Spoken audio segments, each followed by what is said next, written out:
Alors bonjour à tous, correction de l'activité qu'il y avait à faire pour aujourd'hui. Donc une série qui vous est donnée comme ça sous forme de 30 valeurs qui sont données dans le désordre. Moi j'ai utilisé le tableur, je les ai d'abord rentrées une par une et après j'ai utilisé la possibilité de trier du tableur, donc ça me les a mis dans l'ordre croissant. La fonction égale moyenne de A1 jusqu'à A30. Donc 2 points c'est jusqu'à, je ferme la parenthèse, et je trouve une moyenne de 25,00 kg et puis quelques poussières. Rangement par classe, le fait que ce soit trié dans l'ordre croissant, ça m'aide. De 24,6 à 24,8, 9 valeurs. De 24,9 à 25,1, 11 valeurs. De 25,2 à 25,4, 10 valeurs. Pour calculer la moyenne, une approximation de la moyenne, si on a perdu nos valeurs d'en haut, on n'a plus que le tableau.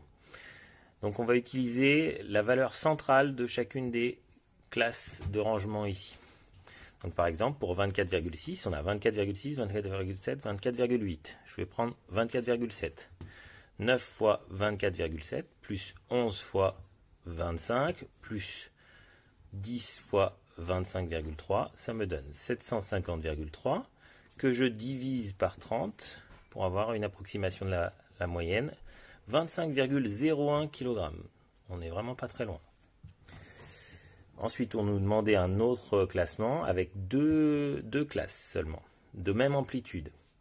Alors, de 24,6 à 25, 24,6, 24,7, 24,8, 24,9, 25. Donc, c'est 24,8. 24,8, celui-là. Donc 24,8. Alors pourquoi j'ai pris 25,5 ici? C'est pour avoir la même amplitude. 25,1, 25,2, 25,3, 25,4, 25,5. Et donc le représentant, ça va être 25,3, le troisième. Donc ça me donne une nouvelle approximation de la moyenne. 14 fois 24,8 pour lui, plus 16 fois 25,3 pour lui. Ça me donne 752 divisé par 30 valeurs, ça me donne 25,06 kg. On n'est pas très loin non plus, même si on a perdu un petit peu de précision. Voilà pour l'explication de l'activité. Alors pour la leçon, je vous ai fait compléter votre cours. Alors le cours que vous aviez commencé à copier, ça devait être celui-là, donc regroupement par classe, qui était donc le paragraphe B, page 54.